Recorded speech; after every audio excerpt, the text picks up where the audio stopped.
Hello. On behalf of agcareers.com, I'd like to thank you for joining us for our web seminar. This is Effective Communication Strategies for Job Seekers. My name is Bonnie Johnson, and I'm with agcareers.com. I will be serving as moderator for today's webinar. Our presenter will discuss proactive steps you can take while communicating with your future employer, including networking and follow-up.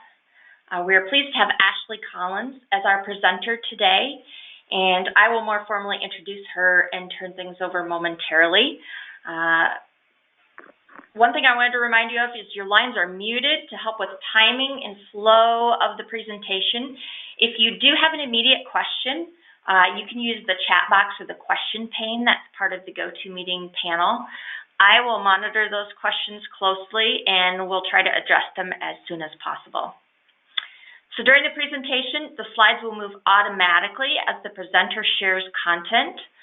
Please move your mouse around every once in a while to keep your computer from going into sleep mode. If for some reason you have to shut down or have problems, you may rejoin the workshop. Just need to follow the same process to get started as before.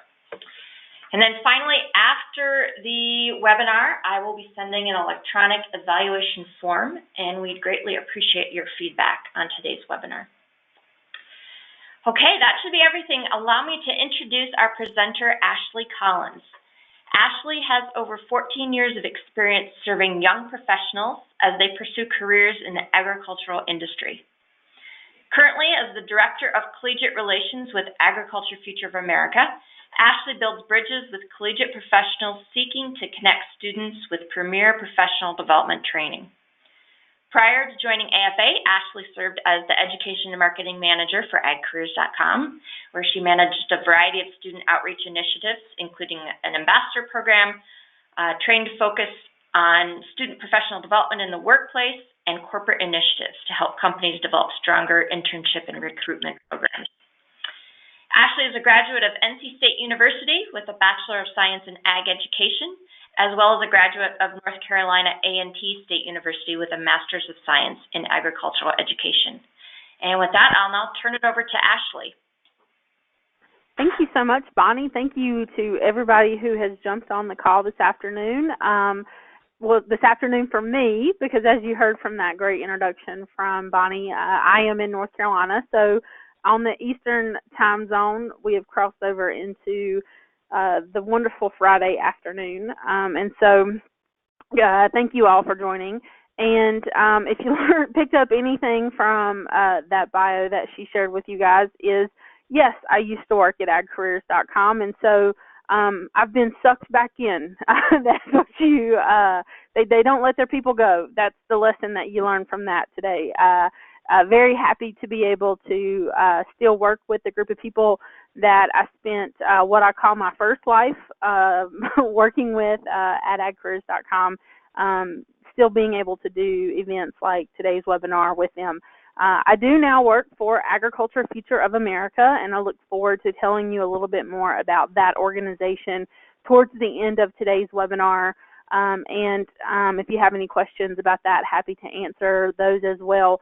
Both of my career paths that I have been on have given me the opportunity to help build bridges and connect people with career opportunities in the agricultural space.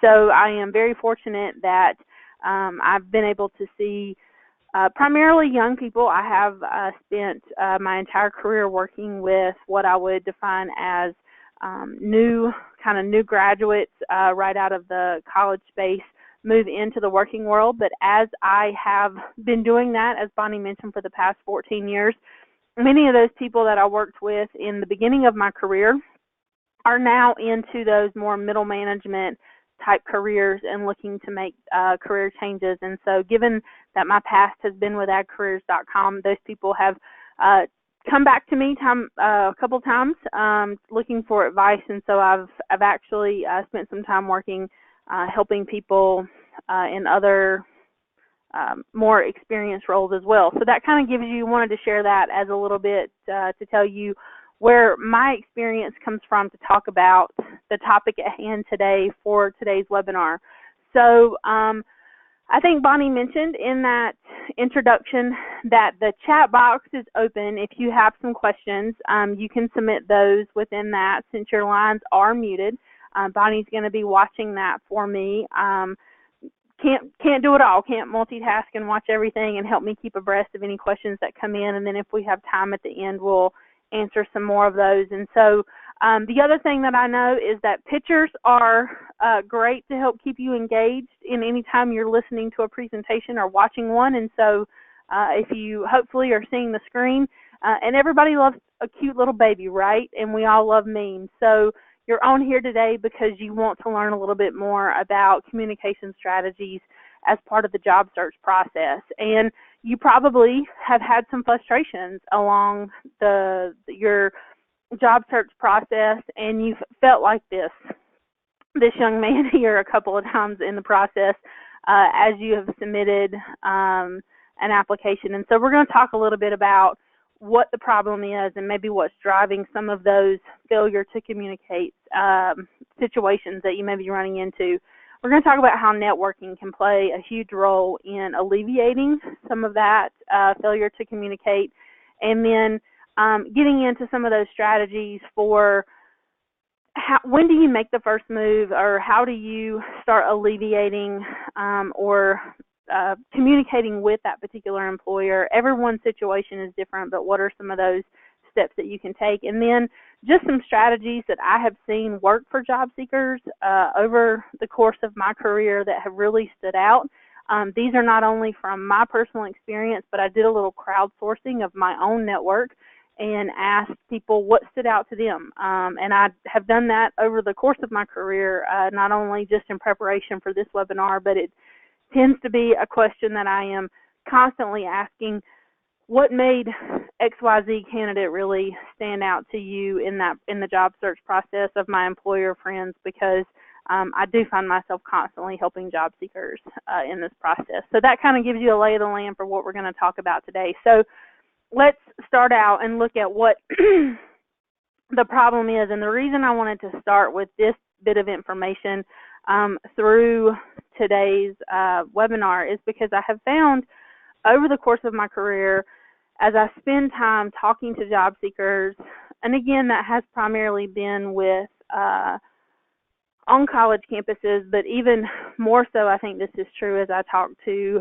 job seekers who are further in the process, looking for jobs at different points in their career, that they really aren't aware of what I'm going to call some of the new technologies that are happening in the human resources and recruiting world that are out there. And so in today's marketplace, there are so many more job seekers than there are people on the back end receiving those resumes than there are people to process those applications, which is a great problem to have.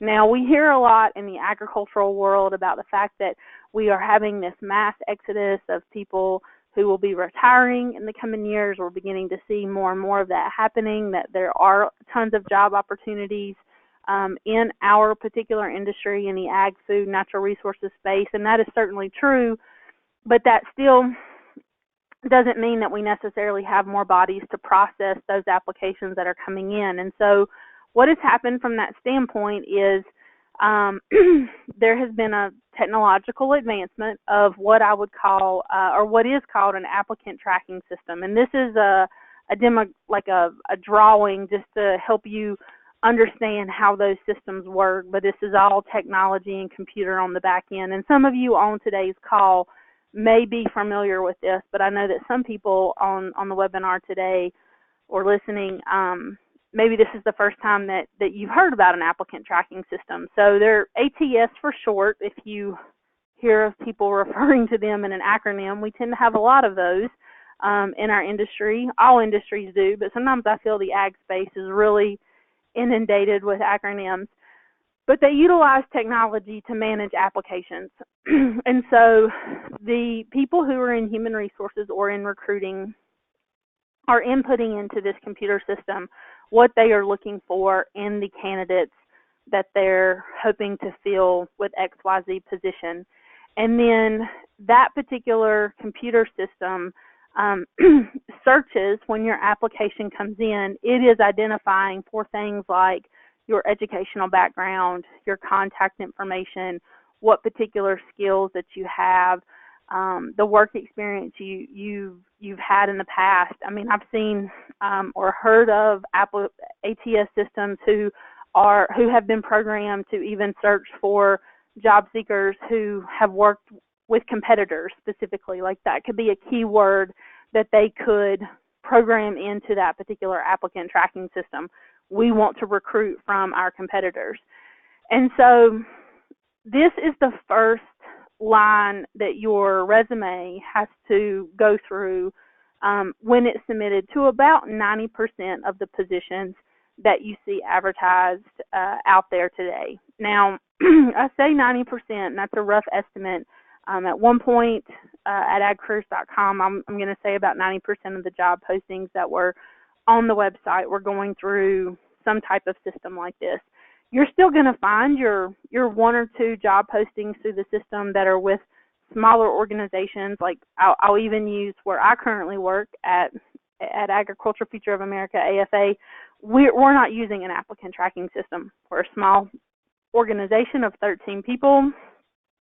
We're still in a system where if you apply to a job with us, it's coming via email straight to someone's email address, not going through a computer system. You're going to find that more so at your smaller nonprofit associations or just small companies in general. But any of your mid-sized to larger companies, this is your resume is not being looked at by human eyeballs in the very beginning. It's going through this type of system. That often leads to why there is that breakdown in communication, because your resume could be hung up in this particular type of situation.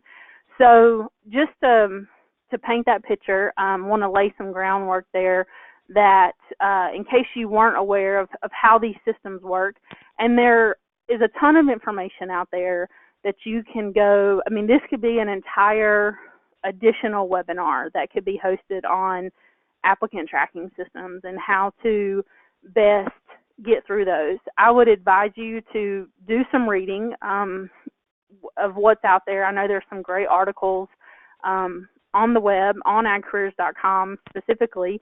There are some articles about how to best navigate an applicant tracking system.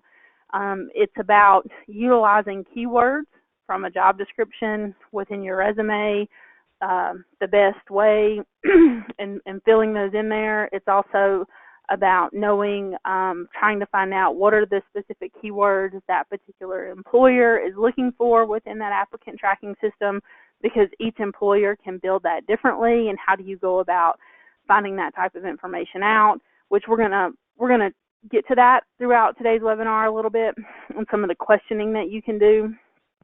But wanted again to lay this groundwork to help everybody understand where some of that information could be coming from, where some of that communication breakdown could be coming from, because of how employers are utilizing technology to help them be more efficient in the job search process.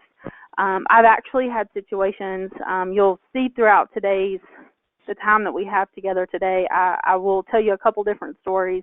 I had a situation at one point where I met a young man who was qualified for a particular position with a company that he had been applying for, and this young man met me at a career fair, and he had applied to a position via agcareers.com, and this was a unique situation where he just happened to come up and be complimenting the website to me at a career fair, and was also sharing that he was frustrated because he had not heard back.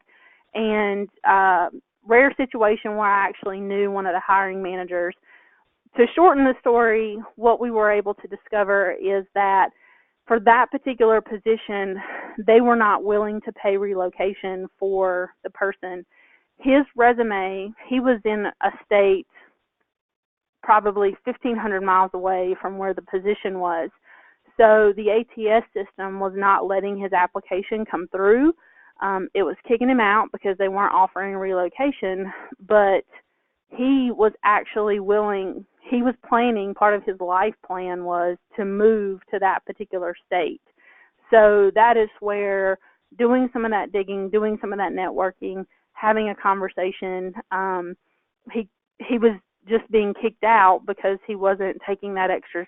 Had he made that phone call directly, which we ended up, by doing some of that networking, making that bridge and that connection to help him to make that discovery. He was able to submit a resume using an address for where he hoped to relocate to, which was within the bubble that he could get through the ATS system, and thus ended up being considered for the position. So again, we'll move on from that, but just to kind of lay some groundwork. So the next thing I want to talk to you about, let's kind of move into the importance of networking, and that story kind of allows me to do that, because that's exactly what that particular candidate was doing. Was he was at an event where he had a conversation with someone who I'm not even sure if he realized he was going to make that far of a connection, but he just wanted to. He knew that he had seen the job listed on agcareers.com and wanted to talk about the fact that he had applied for it via our particular website. But there's other ways that you can network without having to physically connect with someone, and one of those is via social networking. We all tend these days to be on different avenues of whether that be Facebook, LinkedIn, Twitter, all different types of social media, and employers are there as well. So this is certainly a way where you can get engaged and interact with potential employers to help you make connections from a job-seeking standpoint, and to really kind of kick off some of that communication so that you can make yourself more prevalent to the particular company that you're looking to engage with. A lot of us tend to think about social media more from a personal standpoint. I think as it has evolved, we've started to put our minds and our thinking caps on and think about avenues like LinkedIn. And I'll show you some numbers here in a second as far as what employers are using on social media sites, where they tend to be and what they're looking for on social media. But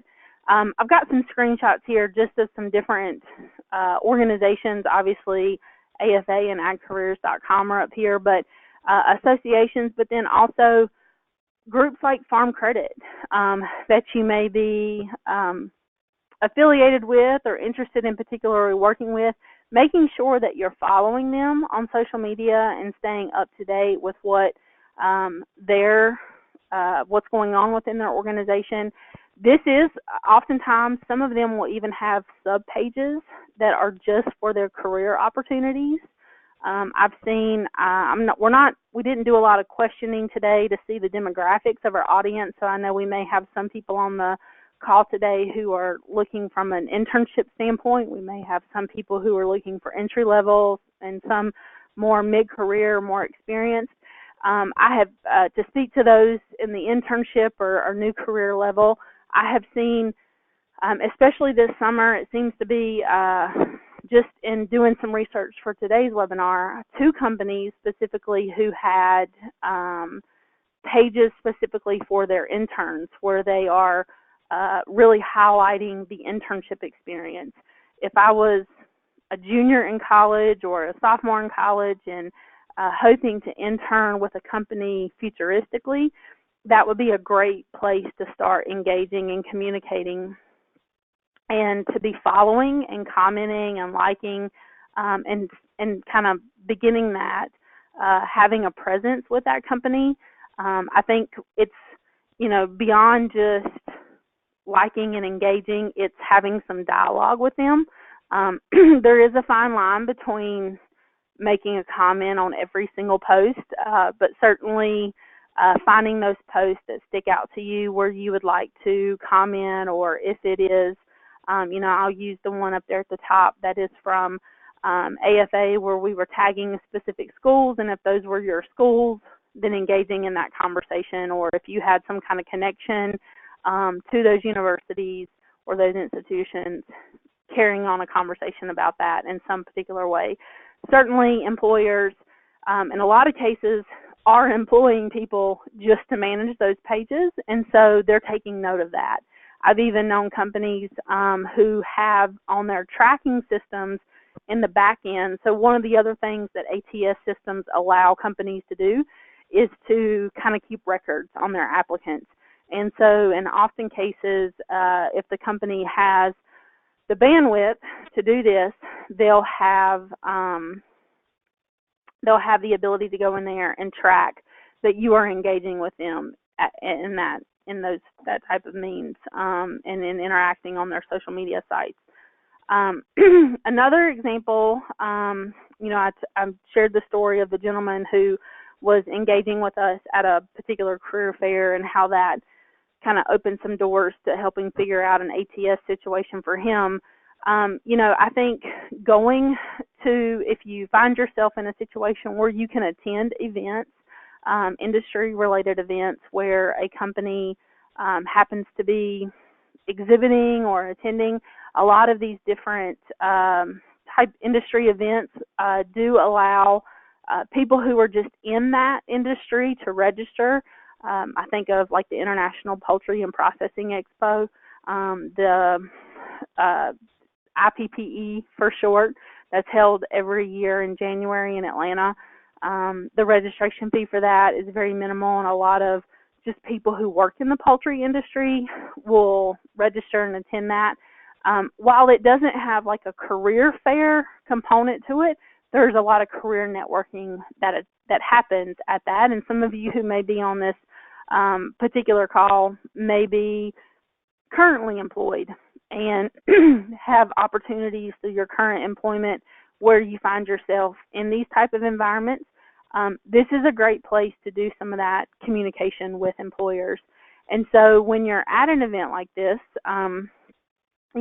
utilizing social media, number one, to identify that a particular employer that you may be interested in potentially working with is there. And then if you are not currently employed and you're in the job market, interacting with this particular post, asking questions about their exhibit, or if you attended, taking a photo and then posting that into this particular stream. Like this particular screenshot is off of LinkedIn. So if you were to go and to comment onto the Bungie feed here and make a comment that it was great to stop by and visit with the leaders or whomever you visited with, and a photo of yourself or whatnot. And one of the things that I would probably suggest in this particular is there was probably a hashtag for the IFT Food Expo that was happening this past week in New Orleans, and utilizing that hashtag. I think that's a great way for yourself to be searchable, which could also open doors for employers to find you as they search and just kind of to get your name out there. So to look into some numbers around what exactly and what social media sites employers are using. This is some national data from JobVite, and when you look at this information, it shows you that they're certainly out there on a wide range of different social media sites. Nationally, the majority tend to be using LinkedIn.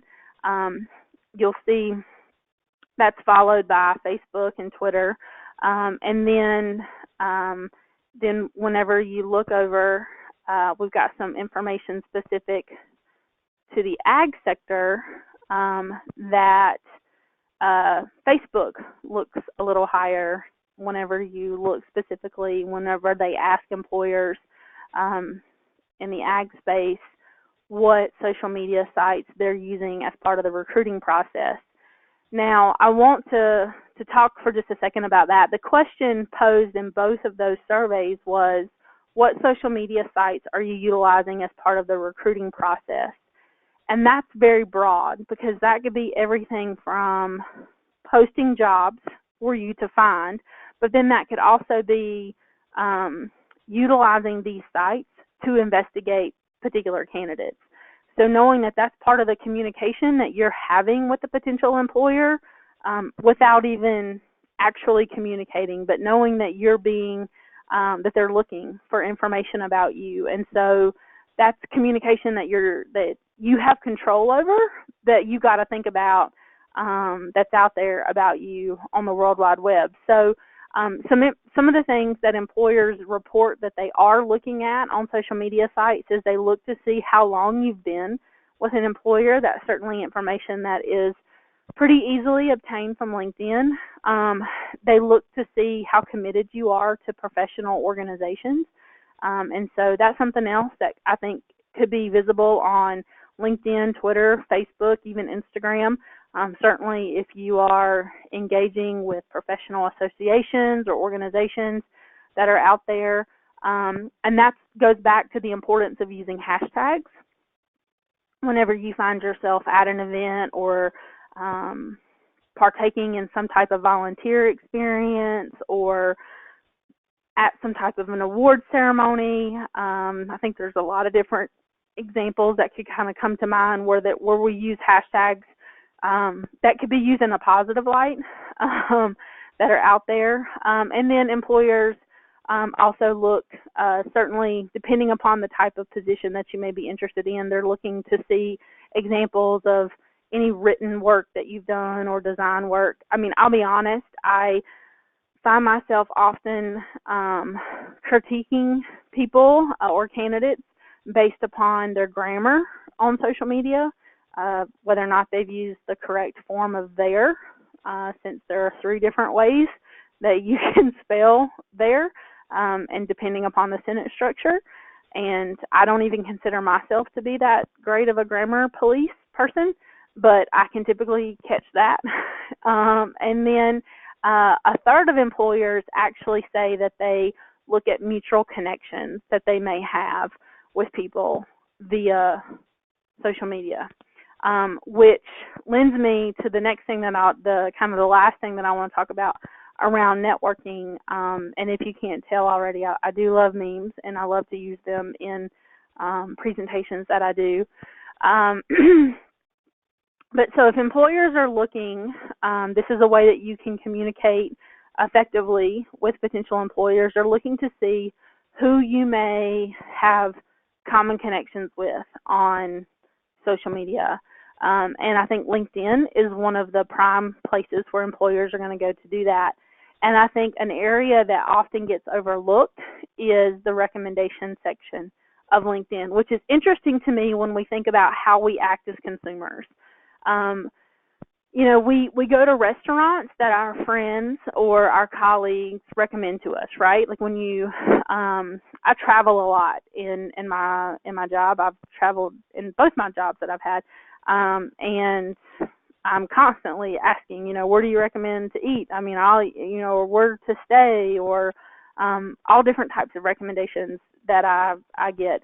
I'm sure your minds are turning right now of all the different things that you do on a day-to-day life based on what other people have given you a recommendation off of, who to do your lawn work or paint your house, or right now I'm really looking for a good handyman and I'm begging people for recommendations.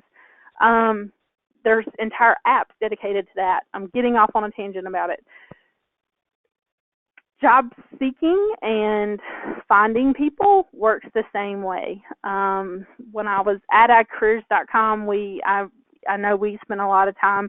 That was probably our biggest competitor, was just word of mouth. But it was really hard to get a true metric on how many jobs are filled based on word of mouth. And so, but this is the word of mouth version of social media, the recommendations. And so I encourage people to don't be shy about this, to give recommendations to people who you have thought highly of. I try to do recommendations for those young people who have worked with me in the jobs that work with me, interns and the ambassador programs that Bonnie mentioned in my introduction. But then also don't be afraid to ask people to recommend you. If you have had a previous employer who you know has given you strong reviews, and then you've had good experience, but for whatever reason you've exited from that particular job or experience, or even if it's been a volunteer type thing that you've done, please go in and ask that person to write you a recommendation on a site like LinkedIn. LinkedIn is the one place that has this, and I've circled on here that when someone is looking at your particular profile, it actually shows how many recommendations you've given other people, as well as how many you have given how many you've given yourself, how many you have given to other people, as well as how many you have received. And so I think that just kind of speaks to you as an individual. So these are all manners of communication that you can do out there in the job search process to help you be more effective, that are small little things that you may not be thinking about. So from a social media standpoint, to hopefully make you be more successful. The next thing that I would tell you that I think is extremely important to do is to think about the importance of staying abreast of current events and what is happening what's happening in just the industry and the overall marketplace. I think this, especially when I think about the example that I share about the importance of going to events, looking at those particular type of events and how those can help you to be more, to have stronger communication with employers and to stand out. You've got to really be able to talk and to be effective in your communication about what's happening. Things that come to mind, and it's more than just checking Google. It's, again, social media, but it's the news, it's your own personal network and what people are talking about. I think, some things that have been really top of prevalent in my own news feed right now is the fact that Corteva just completed their separation from DuPont, and that business conglomerate situation that's happened, and they just rang the bell at the New York Stock Exchange. If I was pursuing a career opportunity within Corteva, certainly would be engaging with some of the connections that I have had on LinkedIn or other things with people from that aspect, just to be part of that dialogue, even if it was nothing more than giving a congratulations to those people, because certainly I would imagine there's been a lot of work put in on the backside to do that, and not just to those people who are in those high-ranking roles, but for anyone at any level within that organization. Another thing is the recent animal abuse case with Fair Oaks Dairy and what has come out in that, and just being supportive of the dairy industry, and that's been a big news piece within our industry, and so being part of that dialogue, even if that just means following some of the people who are out there trying to put out the positive message of the dairy industry, and not necessarily taking a negative or positive stance against Fair Oaks Dairy specifically in their situation, but getting the correct message out to portray about our industry and being involved in that. I think anytime that you're going to be out and about and trying to make yourself known in the industry from a job searching standpoint, you want to think about making sure that you are up to date about what's going on in the industry. It'll certainly help you to be more educated, to sound more educated in that networking process. I recently, I wanted to tell the story of a young man that I witnessed in a networking situation at an event, who was trying to procure a job with a particular company, and we were in a networking situation, and I introduced him to someone else that I knew through a connection, and I didn't even realize that the young man was trying to pursue a job. I knew he was trying to pursue a job with a particular company, but I didn't realize that my other friend had a history working with that company.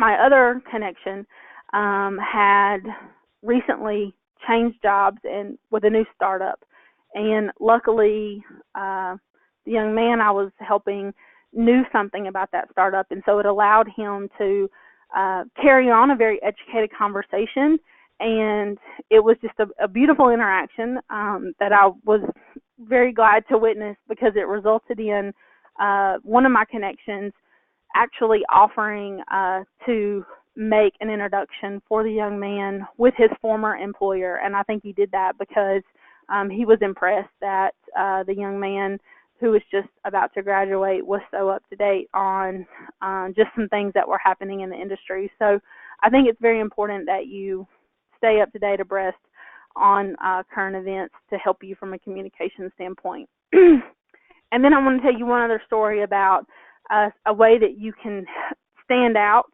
as part of that job search process when you find yourself networking. A couple of years ago, I was at an event, and a gentleman came up to me, and he was sharing with me. It was like the International Poultry Expo, and he mentioned to me that he had found his job through networking at an event like that, and he had a unique gimmick that he handed over to his employer, and his employer actually kept it on his desk even till this day, and he ended up handing me one as well, and I kept it, and I scanned it into my computer, and I apologize, it's going to not look as snazzy on this particular screen, but it looked like a business card. I've tried to blur out some of his personal information here, but this was the front of it. I thought this was a unique communication strategy for sure. This was the front of his business card. This was the back of his business card. Now, it had a QR code, which they tend to be a little outdated now, but I think it would be unique if that linked to his LinkedIn. At the time, I think it was going to a e-portfolio and resume, as he mentioned there. But then the business card, it was a little thicker, and you could tell that it opened up. It actually opened up to his resume, like a condensed version of his resume. And he gave me permission to use this in future presentations, and I've shared it with a lot of people. Interestingly enough, I've shared it with a lot of people, but I've never had anybody else give me one of these. But I think this is a unique way to make that connection and kind of make yourself stand out, especially in a day and age. We talked earlier about ATS systems, and a lot of employers can't take a physical resume because they're using those ATS systems. So therefore, having a business card is a great way to make an exchange and maybe get their information as well. And so if you find yourself in a face-to-face meeting type situation, which I know those may be hard to come by, a lot of you are probably applying online and different things, but if you find yourself in that situation, when you have a business card to give, that often will give them a cue to hand you back theirs, and then you've opened up a gold mine because you've got potentially an email address to follow up with. But this was a unique, kind of a unique strategy that this young man had. And as I mentioned, I think at that time had been working with the company 3 or 4 years, and his boss still kept it on his desk. It was quite memorable for him for sure. So one of the things that I think for ag careers kind of triggered the need for today's webinar is they had recently done a survey of job seekers, and this is, I think, always been the attitude of a lot of job seekers, is that you send in your application and you feel like it just goes to the great abyss, and you don't get any follow-up. And that's, again, talking a little bit, giving you some of that foundational information about the ATS system. But to bring that and to talk to you about how maybe you can prevent that from happening to you, how can you, what are some of the things that you can say through the job search process to maybe give you that opportunity to have more of that follow-up and keep that dialogue going? with a particular employer that you may be engaging with. So I talk about if you've had the opportunity to actually conversate with an employer face-to-face and get an actual email address of a person and not just something generic like resumes@companyname.com, and you actually have an actual person to communicate with.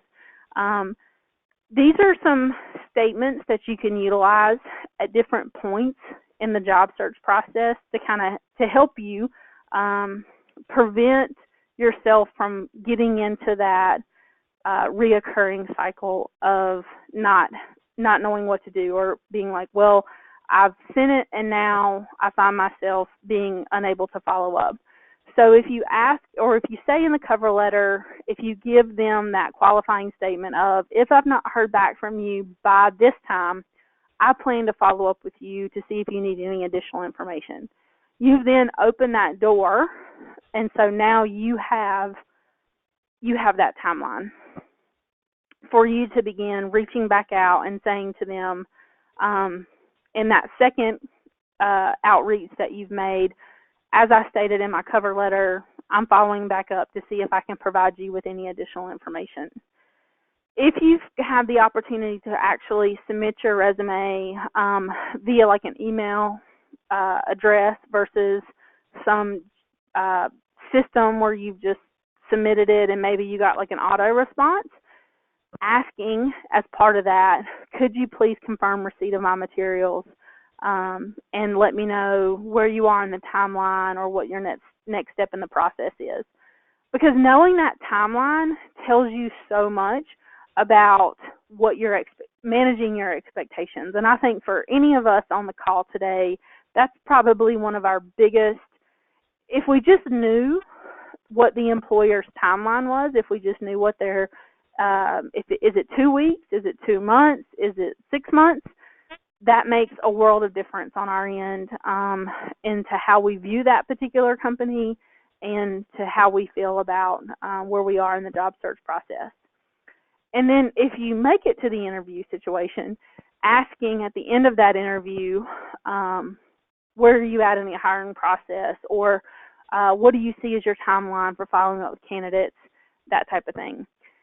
That, in the particular interview situation, can be very much of a game changer for you, because that tells you, as you walk out of that interview, if they tell you that they are hoping to make a decision in the next 2 days and that you should hear something back, then that tells you that your follow-up, you don't have time for the mail, the standard U.S. Postal Service, to get a handwritten thank you note to that particular employer after your interview.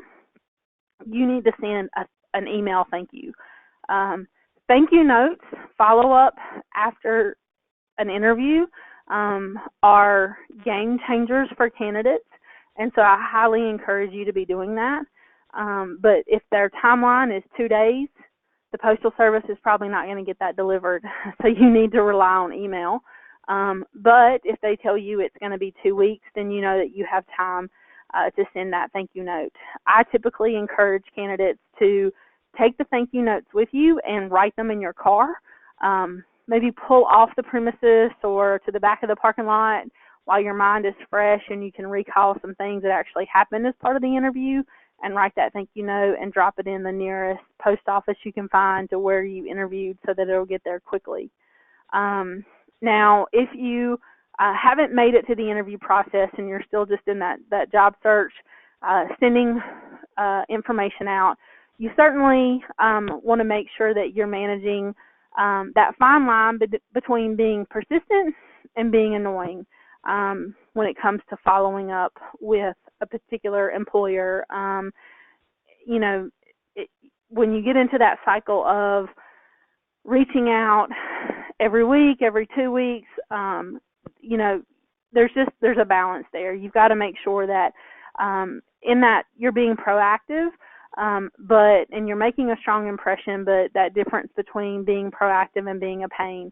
And it's very hard for me to give broad advice on this because I think everyone's situation is different, and it depends on what the employer is saying to you, like what the response is that you're getting back. If you're getting some just blanketed auto responses, then you've certainly got a little more leniency to continue that follow-up until you actually talk to a real person. But if you're talking to a real person, you should be getting some more clear expectations as far as their timeline. Every situation can be different. I want to share with you probably one of the most impactful stories that I've ever been a part of in my career. This is modified from the actual thank you note that we were sent, but I was part of a job, a process of looking for a particular candidate, and we had been very focused on a particular, like we knew what we were looking for in the candidate, the position we were trying to fill. We had certain criteria, certain years of experience, certain experience would lend to age or whatnot, but we really knew what we were looking for, and we kept striking out. We had made offers to candidates, and they would fall through in negotiations. We'd repost time and time again. This particular candidate had applied to the position but was not experienced. They were fresh out of college and not what we were looking for. And so we had not brought the candidate in for an interview. And but as I mentioned, we were striking out. And so a handwritten, obviously this is not handwritten, I've typed it to so that I wouldn't have to blur everything out. And I've changed some things in here, but we received a handwritten note from the candidate after they had submitted. This was just, we had their resume and their cover letter, but then a handwritten note came in the mail, and this is the gist of what the handwritten note said. It was just basically, thank you for taking the time to look at my stuff. And I'd love the opportunity to sit down and talk to you a little bit more about the company and about what my vision is for the role. So they name in there like 3 particular things about the role. I can be reached at this. Talk about doing the right thing at the right time. Sometimes, I believe wholeheartedly in things happen for a reason, and this was one of those things happened for a reason. We were striking out. This note comes in the mail, and we regrouped and said, maybe we should bring that person in for an interview. We brought the person in for an interview. We ended up hiring the individual. They're still with the company, done phenomenal things for the organization. I could go on and on, but I won't. So, for the sake of time. But this is probably one of the best examples I can give you of effectively communicating to help yourself in the job search process and how to best do that. So hopefully maybe that's the biggest nugget that you take out of today's webinar.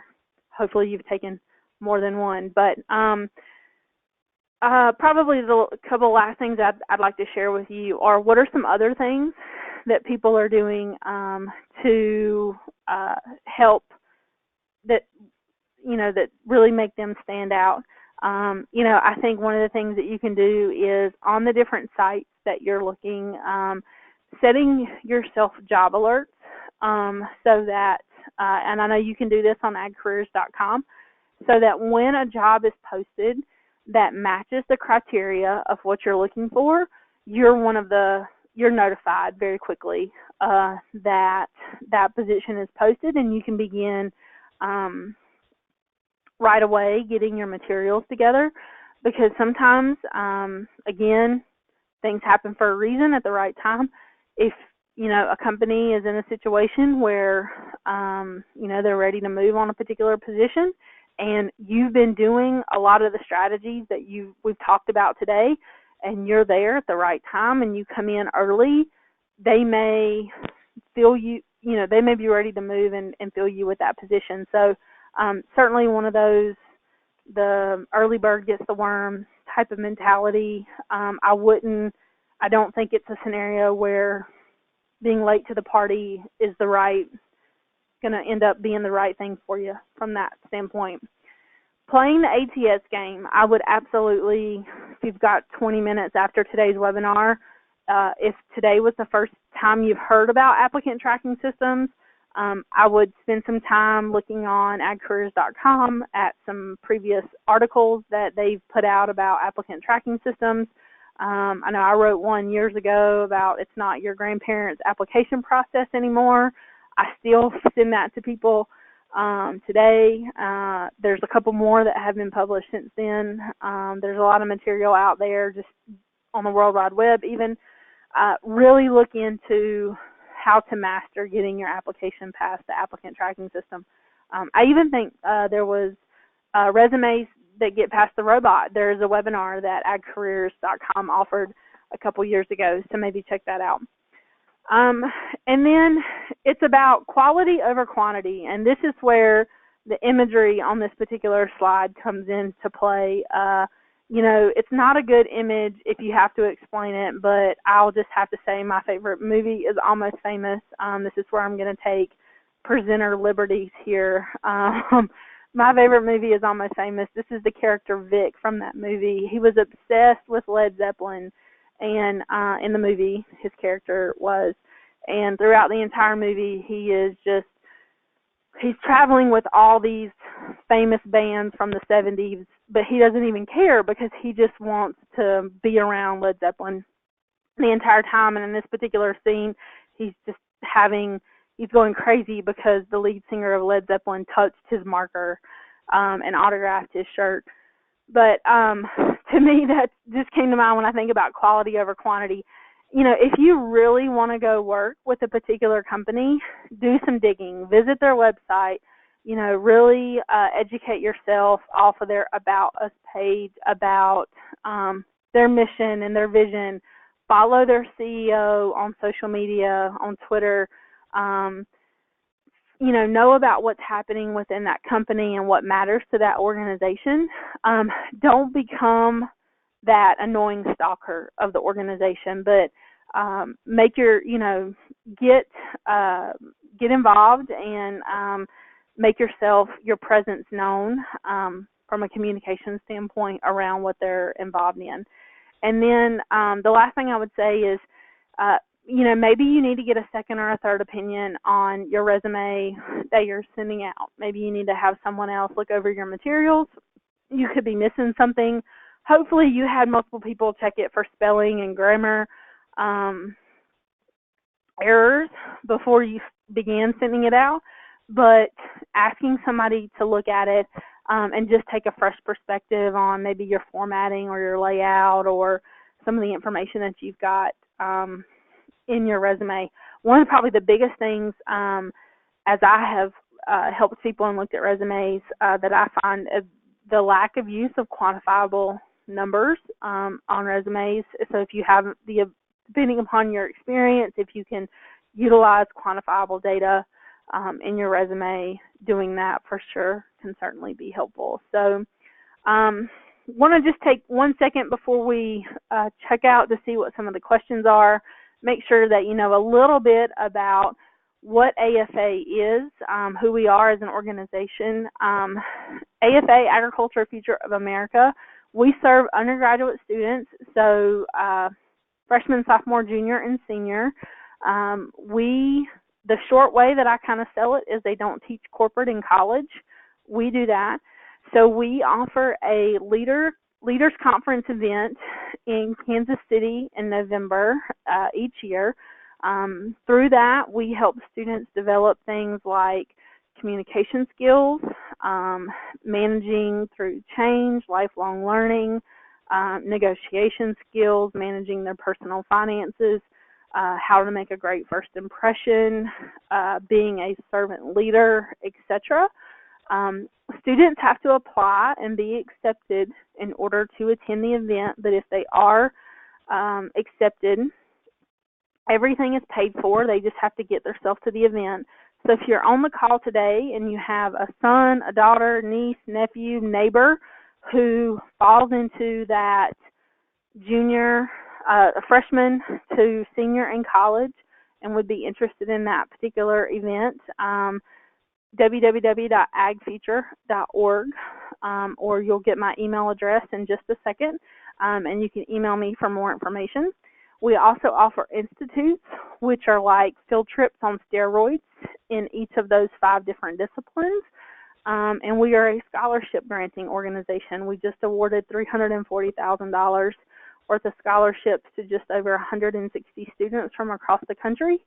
So scholarships for this upcoming academic year have already been awarded, but if you're interested, if you know a student who would be interested in the next academic year, those applications will open in September.